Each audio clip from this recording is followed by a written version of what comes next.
하겠습니다. 찬송가 405장입니다.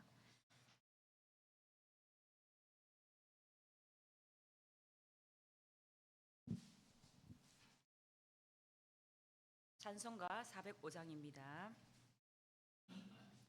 주의 친절한 팔을 안기세 우리 마음이 평안하리니 항상 기쁘고 복이 되겠네.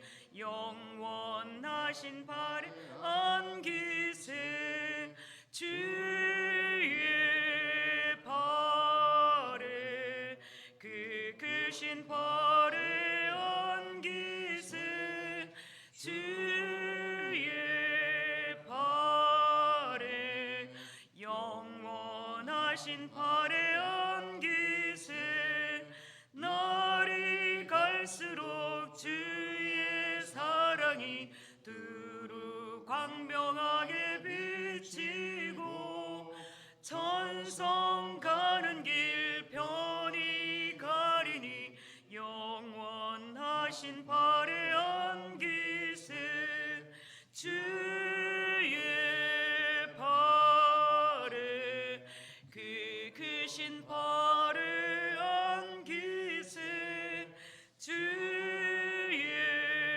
팔에 영원하신 팔에 안기세 주의 보좌로 나갈 때에 기뻐 찬미 소리 외치고 겁과 두려움 없어지리니 영원하신 팔에 안기세 주의 팔에 그 크신 팔에 안기세 주의 팔에 영원하신 팔에 안기세. 아멘. 신앙 고백 드리겠습니다. 나는 전능하신 아버지 하나님 천지의 창조주를 믿습니다. 나는 그의 유일하신 아들 우리 주 예수 그리스도를 믿습니다. 그는 성령으로 잉태되어 동정녀 마리아에게서 나시고 본디오 빌라도에게 고난을 받아 십자가에 못 박혀 죽으시고 장사된 지 사흘 만에 죽은 자 가운데서 다시 살아나셨으며 하늘에 오르시어 전능하신 아버지 하나님 우편에 앉아 계시다가 거기로부터 살아있는 자와 죽은 자를 심판하러 오십니다. 나는 성령을 믿으며 거룩한 공교회와 성도의 교제와 죄를 용서받는 것과 몸의 부활과 영생을 믿습니다. 아멘. 자, 오늘 하나님의 말씀은 사도행전 22장 12절부터 29절 말씀입니다. 사도행전 22장 12절부터 29절 말씀까지입니다. 한 절씩 교독하도록 하겠습니다. 율법에 따라 경건한 사람으로 거기 사는 모든 유대인들에게 칭찬을 듣는 아나니아라 하는 이가 내게 와 곁에 서서 말하되 형제 사오라 다시 보라 하거늘 즉시 그를 쳐다보아노라.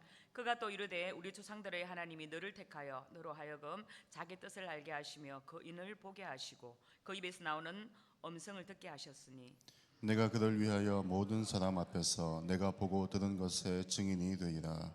이제는 왜 주저하느냐 일어나 주의 이름을 불러 세례를 받고 너의 죄를 씻으라 하더라.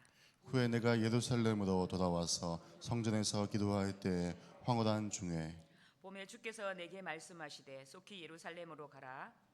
그들은 내가 내게 대하여 증언하는 말을 듣지 아니하리라 하시거늘 내가 말하기를 주님 내가 주를 믿는 사람들을 가두고 또 각 회당에서 때리고 또 주의 증인 스데반이 피를 흘릴 때에 내가 곁에 서서 찬성하고 그 죽이는 사람들이 옷을 지킨 줄 그들도 아나이다. 나더러 또 이르시되 떠나가라 내가 너를 멀리 이방인에게로 보내리라 하셨느니라.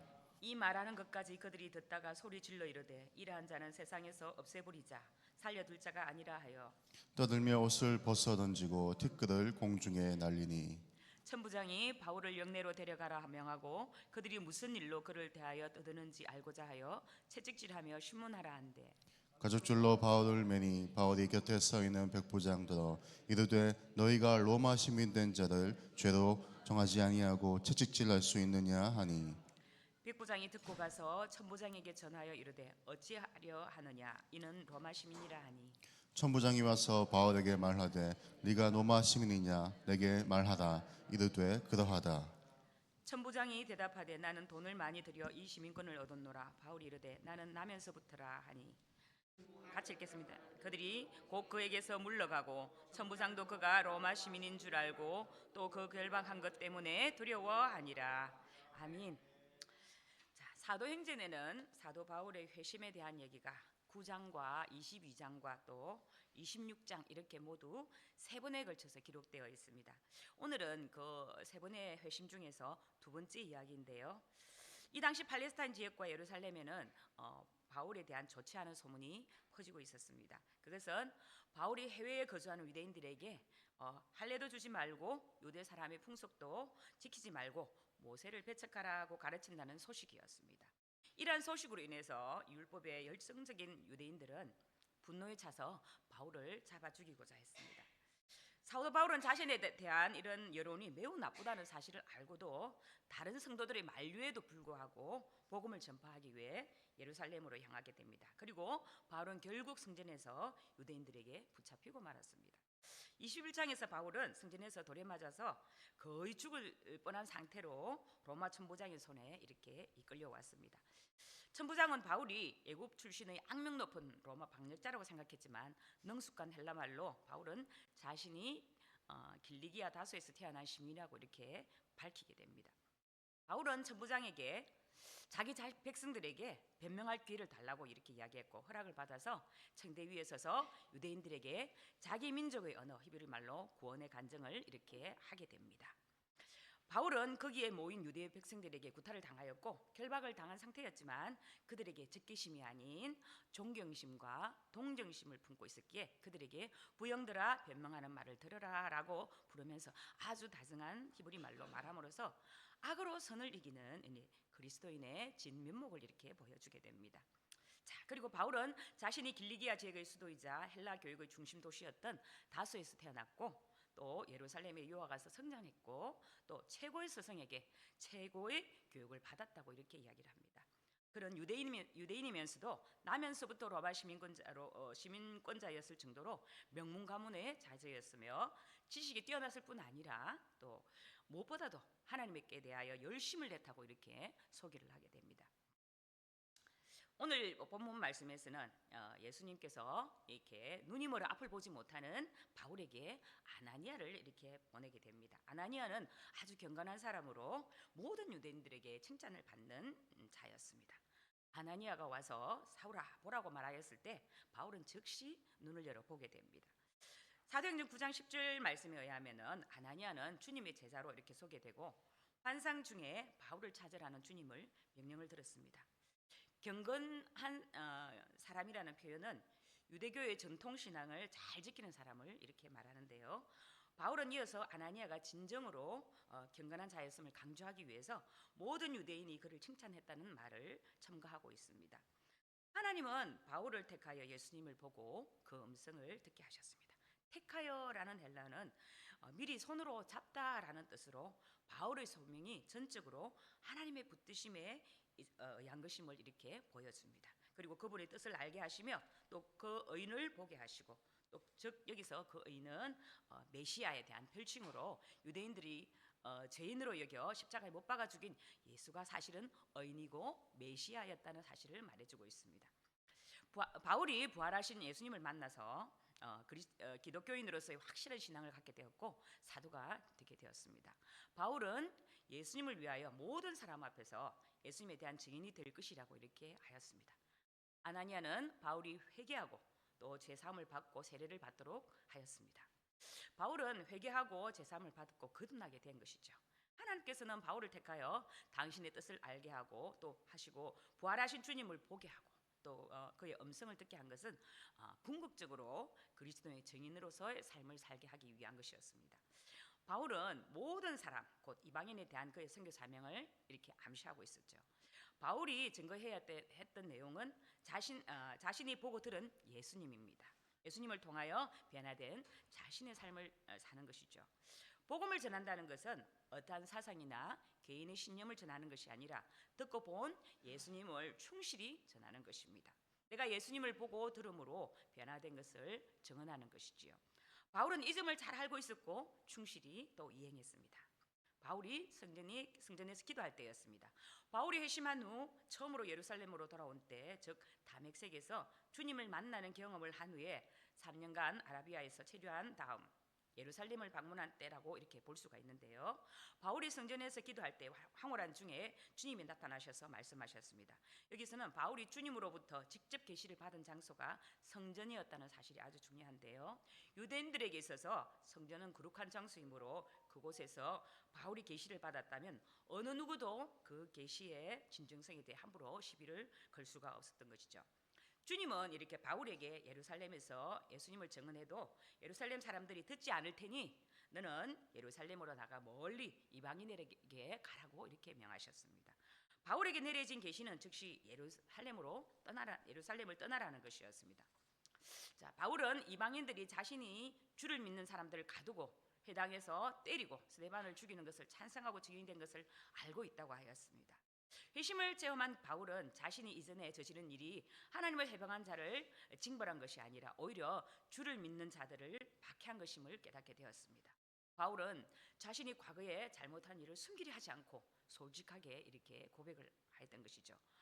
바울은 교회를 핍박한 자신이 이방인들에게 어떻게 복음을 전할 수 있는가 반문하였습니다. 바울이 저지른 잘못 가운데서 가장 큰 잘못이 스데반을 죽이는 일을 가담했던 일이었던 것이죠. 바울은 자신이 직접 돌을 들어 스데반을 치지는 않았지만 그를 죽이는 일에 찬성하였고 또 그를 죽이는 일에 가담한 자들의 옷을 지키게 되었죠. 이제 바울은 스데반을 재평가하는 데 있는데 그를 가리켜 주의 증인이라고 이렇게 부르게 됩니다. 바울이 예루살렘을 떠나라는 주님의 명령을 듣고 과거에 자신이 기독교인들을 박해한 일을 다시 회상하여 이야기하는 이유는 무엇일까요? 어떤 학자는 바울이 예루살렘을 떠나지 않고 그곳에 남아 유대인들을 상대로 복음을 전가하고자 하는 마음이 있었기 때문이라고 합니다. 자신이 과거에 저지른 잘못을 생각할 때 감히 이방인에게 복음의 증인이 된다는 것은 과분한 일인 것이라고 이렇게 고백하고 있는 것이죠. 본문에서는 예루살렘을 떠나라는 것이 이방인에 대한 전도의 사명을 맡기기 위한 것임에 더 분명해지고 있습니다. 바울 자신에게는 예수님의 이 명령을 통하여서 이방에 대한 복음 전파가 그가 받은 소명임을 확인하는 계기가 되었습니다. 이방인이라는 말을 나오자 유대인들은 이렇게 격분하게 됩니다. 바울이 조심스러운 연설을 잠잠히 듣던 무리들은 바울의 이방 선교 소명에 관한 이야기를 듣는 순간 마치 이렇게 쉬고 있던 화산이 폭발하듯이 아우성치기 시작했던 것이죠. 자, 다시금 상황은 원점으로 돌아가고 말았습니다. 그들은 바울을 없이 하자 살려둘 자가 아니라고 이렇게 떠들어댑니다. 그들은 옷을 벗어 던지고 뒷걸을 날렸습니다. 오히려 살려둘 자가 아니라는 이렇게 단어는 상황이 더 악화되었음을 이렇게 설명해주고 있는 것이죠.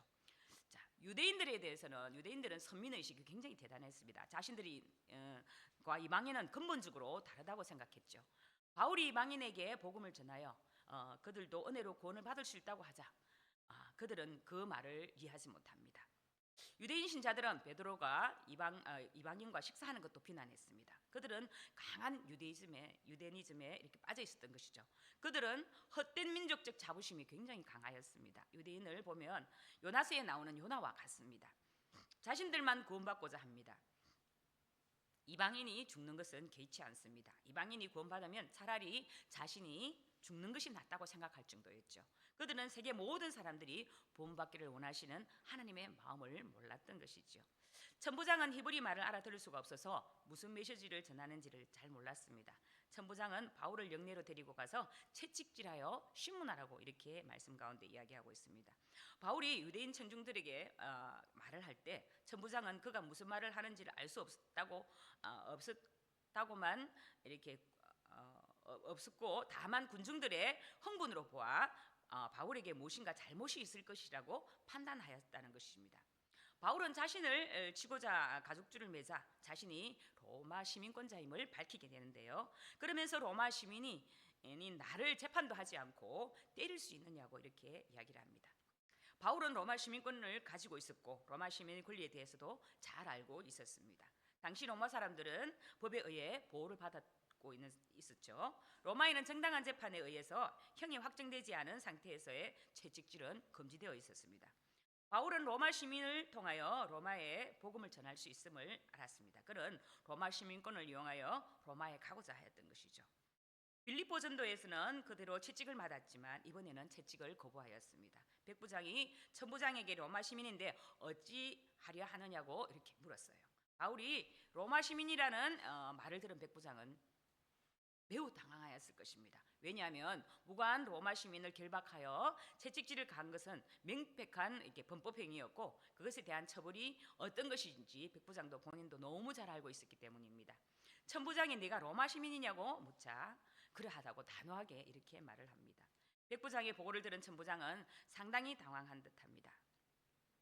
자, 우리가 조금 이해가 안 갈 수 있는 부분이 있는데 말로 자기가 로마 시민이라고 한 것을 어떻게 믿고 천부장이 벌벌 떨며 쩔쩔 매는지 궁금할 수가 있습니다. 그러나 그 당시 상황을 알면 그것은 전혀 문제가 되지 않습니다. 당시 로마 시민권자가 아닌 사람이 자기가 로마 시민이라고 한마디만 뻥긋하면 그런데 그것이 가짜라고 밝혀지면 사형입니다. 그래서 함부로 자기가 로마 시민이라고 사기치지를 할 수가 없었던 것이죠. 그렇기 때문에 이 상황에서 자기가 로마 시민이라고 밝혔다면 조금만 알아봐도 시민인지 아닌지를 알 수가 있었던 것이죠.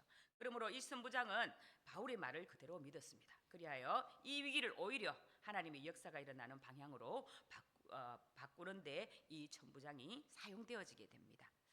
생각보다 많은 신자가 구원받는 것에 안다하고 감사하지만 구원받은 후 어떻게 그리고 뭘 위해 살아야 하는지를 잘 모르는 경우가 참 많습니다. 하나님이 죄인을 구원하시는 데는 분명한 목적이 있습니다. 바로 오는 여러 세대에 그분의 은혜를 나타내는 것이죠. 어떻게 우리가 하나님의 은혜를 나타낼 수 있을까요? 우리를 구원하신 그리스도를 따르고 그분을 말과 삶으로 증거하는 것으로 주님이 바울을 만나주시고 또 그에게 명하신 것이 바로 그것입니다. 내가 그를 위하여 모든 사람 앞에서 내가 보고 들은 것에 정인이 되리라 라고 이렇게 말씀을 하십니다. 바울은 구원받은 후 자신이 보고 들은 예수 그리스도의 정인이 되었습니다. 하나님의 은혜의 복음을 증거하는 일을 사명으로 여기고 또 그 일을 마치기 위해서라면 어떤 대가도 치렀던 것이죠. 이 간증을 하고 있는 것도 사실 유대인들에게 자신이 보고 들은 것을 증언하면서 복음을 전하기 위해서입니다. 자, 여기 있는 여러분들의 사명은 무엇입니까? 우리 또한 사도 바울과 다르지 않습니다. 구원받은 우리가 할 일은 바울처럼 보고 들은 것을 증언하면서 복음을 전하는 일 아니겠습니까? 바울처럼 사는 것은 사실은 우리가 삶으로 산다는 것은 너무나 어렵습니다. 그렇지만 우리의 삶에 참된 주님의 증인으로서 그리스도인으로서 삶을 살아가기 위해서 늘 우리 삶 속에서 복음을 위해서 또 하나님께서 부름받은 사명자로서 소명자로서 그 삶을 살기에 늘 노력하고 하루하루의 삶 가운데서 하나님께서 원하시는 것이 오늘도 내가 어떻게 살아내야 될 것인지 늘 새벽으로 와서 기도하시는 여러분들 통해서 하나님께서 오늘 할 일을 말씀하실 때 오늘 하루 가운데 하나님과 동행하시며 그 삶을 잘 살아내시는 여러분들 되시기를 주 예수 그리스도 이름으로 축복드립니다. 기도하겠습니다. 하나님, 귀한 말씀을 오늘 하루도 인도하여 주심을 감사합니다. 하나님, 사도 바울이 살았던 그 삶의 여정을 우리는 산다면 도저히 갈 수 없는 길이지만 그러나 사도 바울처럼 구원받은 자가 또 주님 앞에서 부름받은 소명자로서 그 삶을 살아가는데 우리 또한 그 삶을 살아낼 수 있기를 간절히 소망합니다. 정인으로서의 그 삶을 살아내게 하여 주시옵소서. 우리가 받은 은혜, 우리가 받은 그 사랑들을 많은 이들에게 증거하며 살아갈 수 있는 삶을 살아갈 수 있도록 주님 도와주시옵소서. 마지막까지 잘 달려갈 수 있는 경주자로서 그 경주를 잘 달려갈 수 있도록 주님 도와주시고 하루하루 내가 살아가는 삶을 동행하여 주셔서 주님의 뜻 가운데서 주님의 계획 가운데서 잘 그 뜻을 이루어내는 그런 믿음의 삶을 살게 하여 주시옵소서. 오늘 하루 가운데서도 주님 역사하시고 인도하여 주실 줄로 간절히 믿사옵고 우리 주 예수 그리스도 이름으로 기도드립니다. 아멘. 하늘에 계신 우리 아버지, 아버지의 이름을 거룩하게 하시며 아버지의 나라가 오게 하시며 아버지의 뜻이 하늘에서와 같이 땅에서도 이루어지게 하소서. 오늘 우리에게 일용할 양식을 주시고 우리가 우리에게 잘못한 사람을 용서하여 준 것 같이 우리 죄를 용서하여 주시고 우리를 시험에 빠지지 않게 하시고 악에서 구하소서. 나라와 권능과 영광이 영원히 아버지의 것입니다. 아멘. 자, 오늘은 성도들의 가정과 직장을 위해서 함께 기도하겠습니다. 2024년 가정마다 하나님의 은혜와 성령의 기름 부으심이 있도록 성도들의 직장과 생업에 번창을 주시고 직장 속에 그리스도인으로 승리하는 성도가 되도록 환우들의 치유와 회복을 위해 기도합니다. 수요 예배 활성화와 말씀 전하는 설교자를 위해 기도해 주시고 또 오늘 수요 엘림 어르신들이 또 예배를 드립니다. 건강 지켜주시고 또 7, 8월 무더운 여름달 무름 잘 날 수 있도록 위해서 기도해 주시고 또 중보기도 또 모욕의 선도가 이렇게 이제 잠깐 쉬면서 7, 8월 휴직기를 가집니다. 하나님께서 그동안에 또 영적으로 채워주셔서 다시금 우리 교회에도 기도와 또 전도가 이렇게 불이 붙을 수 있도록 위해서 함께 기도하겠어요. 주여 외치고 기도하겠습니다. 주여. 하나님 아버지, 오늘도 귀한 말씀으로 인도하심을 감사합니다. 하나님, 주님께 모든 것을 내어드리는 우리들이 되기를 간절히 소망합니다.